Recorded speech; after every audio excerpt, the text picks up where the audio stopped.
Right, hopefully the lag's gone. Good morning, folks. How are we all today? Hope we're well. I hope you all had a good weekend. I had a fantastic weekend. I went to Edinburgh to meet Daily Blasé and his wife, and Sue and I had a cracking couple of hours in Edinburgh on Saturday afternoon, and it was a pleasure to spend some time with Darren and his partner. It was a really pleasant afternoon. Had a smashing time. Right, folks. Numbers are climbing nicely. Charlie Cat's in his normal position as my co-presenter, flat out on the table. Right, so it's I suppose we'll get this underway, shall we? It's Indy Truck Davy out the truck and at home in his office in Salisbury, North Lanarkshire. It's the 28th of the 7th, 2025. It's 15 degrees at the moment. It says it's mostly cloudy, but it's not actually. It's quite clear at the moment. And the high for today is expected to get to 19 degrees here in Salisbury, North Lanarkshire. And there's no rain in the forecast, so it will rain. The pollen count is high, and the main allergen again is grass. And I can testify to that. I've been out this morning. Some of my neighbours have been cutting their lawns, and my eyes are sticky and itchy and sore. But we'll get on with it, shall we? And of course, the newspapers today are full of the big story in Scotland over the weekend. So let's get it up, shall we? Let's look. Yeah.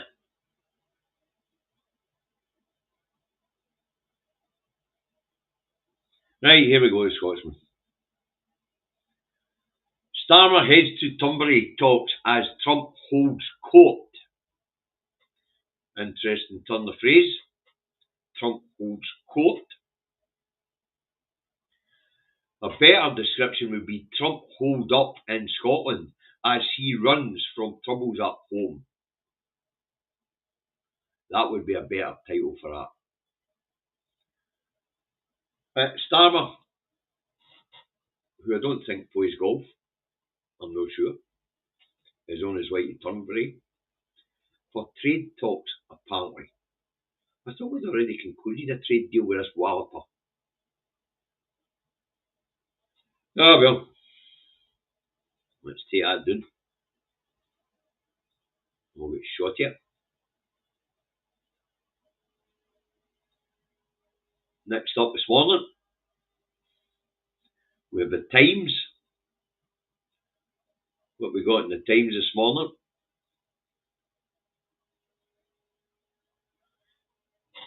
Starmer to press Trump on Gaza. Starmer's going to press Trump on Gaza. I've just watched a video sent me by Stephen Kelly, who's gone a bit mad and keeps sending me fucking things left, right, and centre. I've never had time to watch them all, but I've just watched one where Trump says the final solution is just kill them all. Right, he phrases it a wee bit different. He says they've chosen to die. There you go. But why is it they press Trump on? And at this point in time, let's be fair, Netanyahu's going to listen to anybody. He's only interested in saving his skin at the moment as the Knesset falls to bits and his tenuous hold in power disintegrates. Right, that's the Times for us today. Lionesses rise to penalty drama to cling on to Euro title. Apparently, the English women's international football team won the Euros yesterday. Congratulations to them. Very well done, ladies. And I mean that sincerely.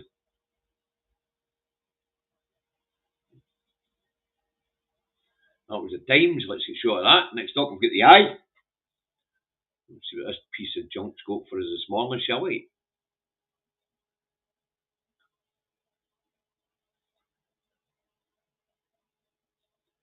UK to present Trump with plan for Gaza peace.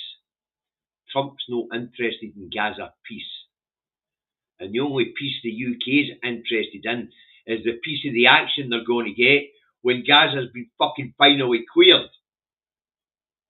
What Starmer's actually going to Tunbury for is to divvy up the spoils. Who's getting the oil and gas contracts? Who's getting the reconstruction contracts for settlements for the Israeli people? And of course, Trump's new Riviera on the Med, with his casinos and gold statue and hotels on the Gaza beachfront. UK President Trump with plans for Gaza peace. As I say, it's spelt wrong. It's the piece of the fucking action that the UK is going to get after Gaza's been fucking destroyed and cleared. Nonsense in the eye. But we've come to expect that for these rags. Unbelievable. You know, see, when you're beyond getting angry at atrocity, because it's in your face every day, you see in your mobile phone, it becomes normalised. That's the time to get angry. For me, it's not been normalised yet.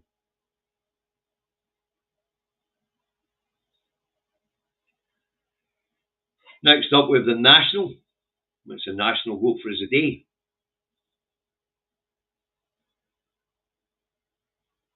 Labour's English nuclear plant tax to cost Scots 300 million quid.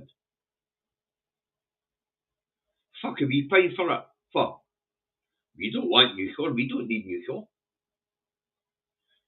That headline also gets interesting the further in we get. It's going to give us Berlin in the picture below, where it says, stand up to this bully. Protest planned over public cash for golf tournament as Trump heads north to many. Now this one really fucked me off. I don't know if I'm going to quite muster a rant, but the rage is building. There's no fucking money to lift the two-child cap, lifting 250,000 children out of poverty. There's no money to properly finance public services, so austerity's on stilts. Yet there is money for war, and there is money to give this orange man baby, Mango Mussolini, or whatever the fuck you want to call him, money to hold a wee Trump solid tournament. A wee golf tournament at Trump fucking Towers. Or Trump's course here in Scotland. They're having a fucking laugh, are they not? Really? This is as bad as the Tories in the last administration. Build a new boat while fucking Granny freezes in their hovel. Wow. Public money so that fucking orange man baby can hold a golf tournament.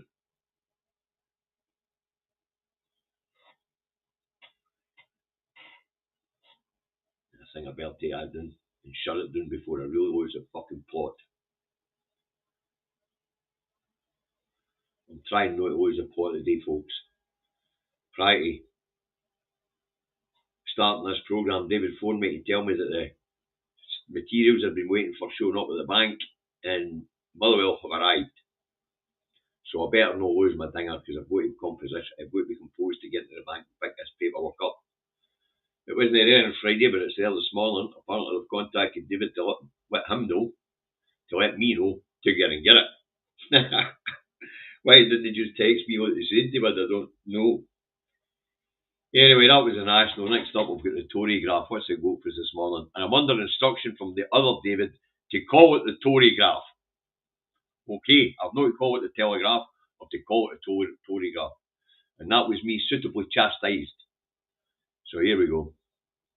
What's the Telegraph got for us this morning, folks?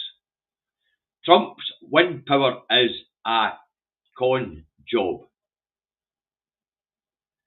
He's surrounded by fucking wind turbines. The city of Glasgow is almost exclusively powered to the Whiteley's fucking wind farm.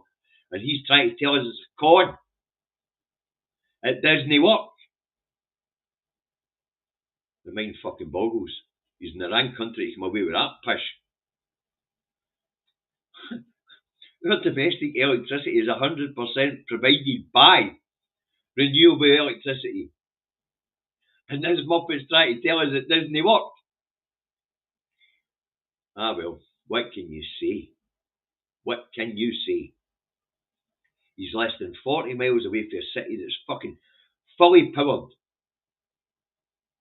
by renewables. His golf course that he's at the moment, where he's leaving today to travel up to Many, is powered by renewables. When he gets to Many, his golf resort there is powered by renewables. And the big fat orange man baby's trying to tell us that one generation doesn't work. The mind fucking boggles. He's at a golf resort right now that he owns, which has been 100% powered by renewable energy. The Spanner. Oh, brilliant. I did say there was a lot of nonsense in the paper of the day. Spanner's at a place that's being powered by renewable energy, and he says it doesn't work. I guess he hasn't even thought about it when he turns a fucking light on or goes for a shower. Or whatever it is he does. As he puts the telly on to stuff his face with Burger Kings or McDonald's or whatever crap it is he eats. The big orange man baby's funny as hell. Right, next up, we've got the scum, and we don't put the scum up, folks, but we will tell you what's in it, and I quite think this is quite funny. Mid-air flight horror. Bomb threat terror at 30,000 feet. Passengers tackle suspect to the floor after Trump cry. 43-year-old up his nut in an EasyJet flight into Glasgow and claimed to have a bomb. And apparently the message to Trump. Well, guys, let's have some fun with this one. Let's put in the comments right now what it is you think his message to Trump was. Alright, keep it as clean as you can. But we're all grown-ups. So what was this nutjob's message to Trump?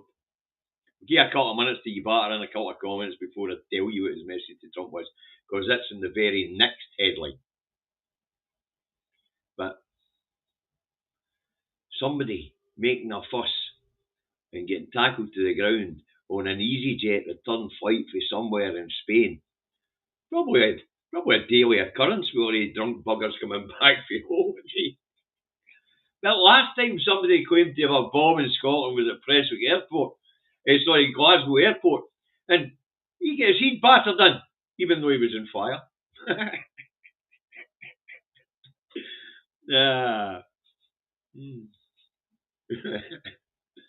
Big Mac roulette. What could be his last. Right, let's move on to the Daily Field, because this is where it gets really funny. Shall we? Well, I better get rid of that. We didn't have a scum up, did we? Right, the Daily Field, where are we? Here we go.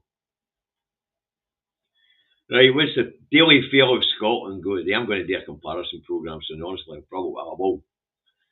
Terror on EasyJet flight to Scotland as brave passengers battle with man screaming threats to blow up the plane. I have a bomb. So I guess his message was death to Trump. Because he noticed I went to fucking Turnberry and took his bomb with him. Instead he pissed about at 30,000 feet on an EasyJet flight to Glasgow. That's a sure way to die.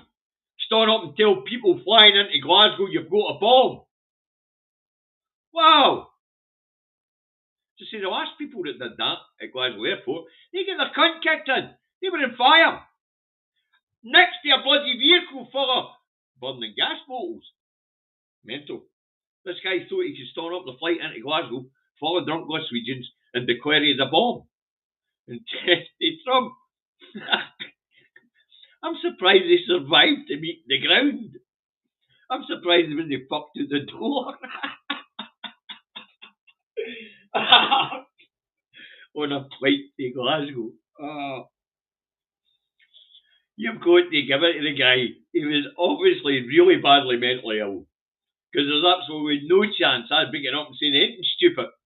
And a flight full of Glaswegians coming back drunk for a holiday. Or worse, coming back sober with a bloody bad hangover. Oof. What a brave idiot.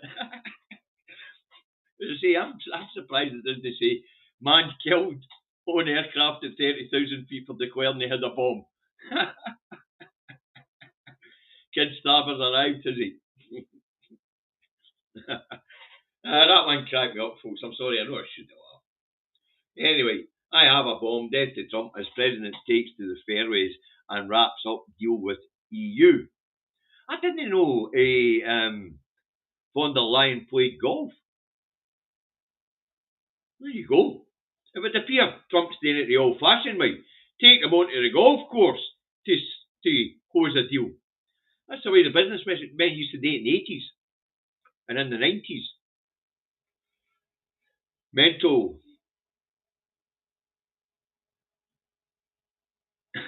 Corned beef tin hat to be taken away from man on Glasgow flight after he claimed it was a bomb. Aye, Sir Larry. Absolutely mental. Right, so the fails go there. That's what the message to Trump was, death to Trump. I don't know why he was shouting it at 30,000 feet on an easy jet flight to Glasgow. That's a suicide call. You know. He didn't think he was going to get detonated anything, did he? The minute he stood up, would he been banjoed? He'd have been banjoed for standing up whether he said anything or no. Oh, brilliant. That's a good. Tell you what, that should have been the front page of the Star. Right, what's their answer go for us? Their answer has 269,600 are out of work. 1 in 13 Scots on the sick. Pandemic blame for rise in mental health problems. And call for more NHS funds to cut waiting times.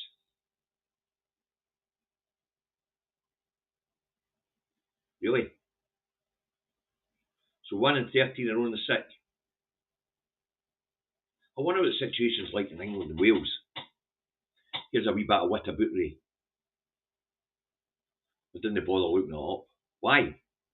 Because even if 1 in 13 is on the sick, unemployment here is very low compared to the rest of the UK. So, we can handle it. And our benefit system's set up to help people that way. Unlike south of the border. Well, the figures are quite simple. Here in Scotland, unemployment's at 3.1%. Our economy is doing well. Down that road, unemployment's at 4.1%. Their economy is not doing so well. So 1 in 13 of Scots are on the sick. I wonder what the number is in England and Wales. I haven't looked it up, but if anybody wants to Google it and stick it in the comments, then we can have a look. So their answer is complaining that 1 in 13 of us is on the sick. Doesn't it say long-term sick, short-term sick? Just says on the sick. That's the headlines, of course. I'm sure there's more details in the article, but I don't expect a single fucking word of it to be true. Because what we have learned here, folks, is when we go and look at these reports and these issuing of data packs from the government, these fucks and the rags and on the mainstream media go hunting for the bad bits. Generally, when you read these reports, I'll tell you to start with, patient doing well, but could do better. They all say that. They all say doing well, but could do better. And what these rags do is they go look for the could do better bit. And you notice their answer was attacking those with mental health problems who are on the sick. Right. Let's move on to the rancid. Oh, sorry, byline and the rancid. A vote for the SNP will pave way for new indie ref, says John.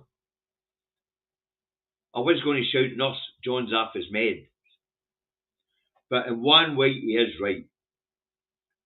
That is, if we can get a SNP majority parliament, there has been a precedent set. An SNP majority parliament, it's going to be hard for Westminster to say no. A pro-independence parliament, well, we've seen Westminster dismiss that over the last couple of elections. It has to be an SNP majority for it to be respected in Westminster. But, as you've already heard, Starmer says there will not be a referendum in his term of government.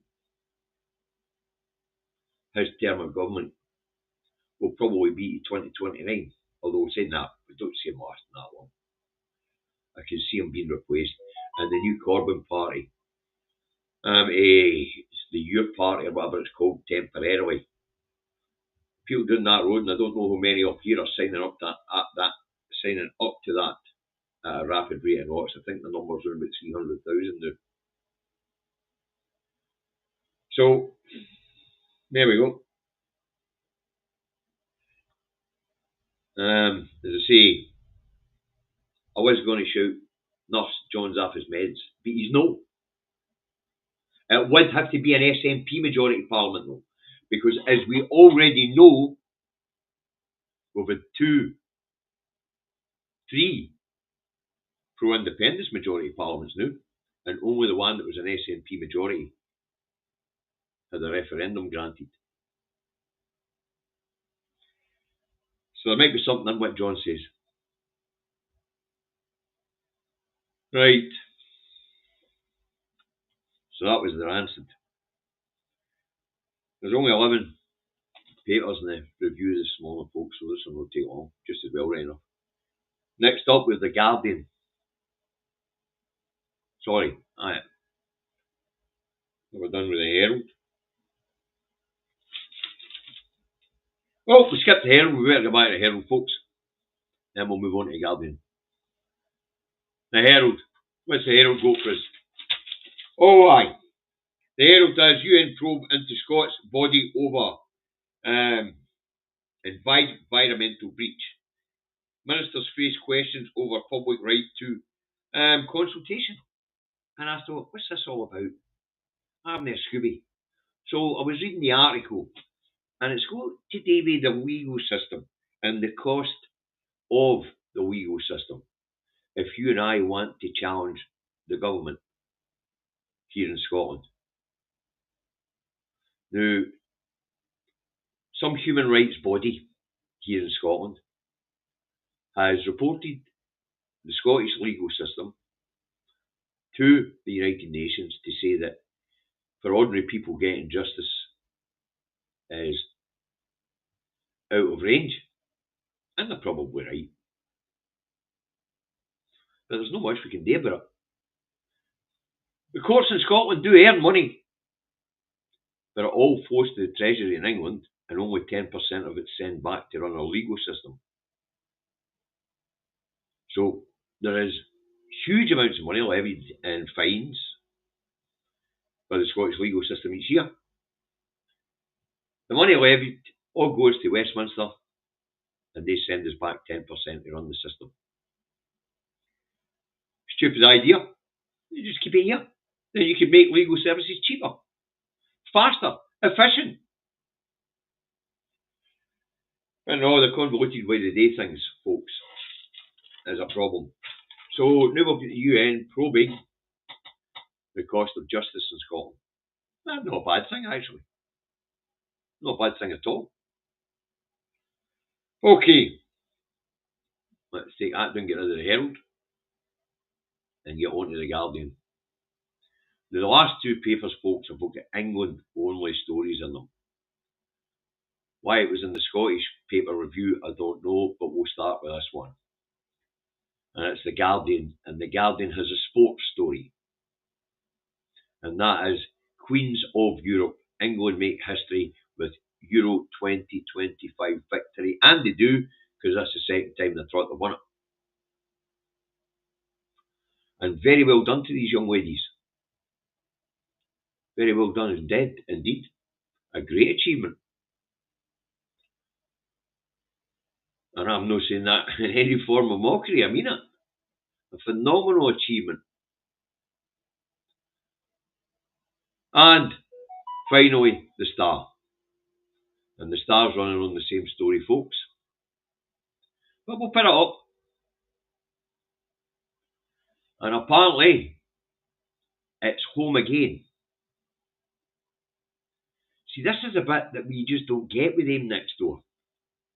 Ecstasy for Lionesses as they win Euros on penalties. I say, very well done, young ladies. A great achievement. But this nonsense for England is home again. Hey, England, you didn't invent the fucking game of football. It was invented round about Aberdeenshire in the time of Mary Queen of Scots. A wee bit earlier. It wasn't invented in England at all. So it's not gone home. It's coming to visit you, but it's not gone home.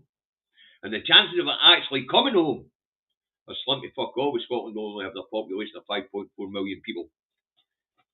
But football doesn't go home when it goes to England. It wasn't invented there. That would be maybe cricket, that would be maybe rugby, but definitely not football. Oh, dearie. In fact, we recently found a ball and a book of the rules in Aberdeen for around about the time of Mary Queen of Scots. So England, no, you didn't invent the game of football and it's not coming home. That's just nonsense. But very well done to these young ladies. And I mean that. That is a mega achievement. And to date twice, that is a mega achievement. So well done to the English international women's football team. Very well done. And I say that with a hint of sarcasm in my voice. I think it was a great achievement. I really do. Right, first one of the week out the road, folks, for this show. David and I will be back at 4 o'clock this afternoon. Today, at all again, where we might talk about Trump and his final solution for Gaza. We might talk about Trump and the protests here in Scotland. We might talk about John and his SNP majority referendum. He could be right in that one. He could be right in that one. Because there is a precedent being set. The last time the SNP, the majority in that parliament, they had a referendum. But a pro-independence parliament, the way everybody keeps fucking rattling their gums about it, that doesn't work. We have already seen that does not work. It has to be an SNP majority. A pro-independence majority has not worked and will continue to be ignored. So if you really do want independence, you're going to have to fight your cross in that SNP box. You decide whether you do it once or twice. I'm not getting into that. What I will say, when it comes to that where to ticket, where to ticket on the second vote, regional and constituency wise, you need to look carefully. You have to look at stats, and you have to be sure you've got the right amount of people in that region voting the one way to beat the system. Okay. And your neighbour's a football historian. He's spitting teeth again. I've not got any left to spit, so I've got to be careful with what few teeth I've got left. But I imagine he is, Ange. Because that does my nutting every time. Oh, it's coming home. They didn't invent the fucking game. It was invented before the union existed, so they can't even claim it's coming home because they're part of the union. Unbloody believable. I will. But as I say, fantastic achievement to the young ladies, and nobody should try and take that away from them. Nobody. Right, that's the first one done. Thanks very much for the super chat there. I'll put it up if I can find it. Things are moving fast this morning. Oh. There we go. Graham, thank you. Thanks for your restraint this morning. Ah, you're welcome, Graham. I took into consideration the fact that a few of you might have hangovers. We'll see if he gets the lucky this afternoon, because there's a lot to be getting annoyed about in the press. There really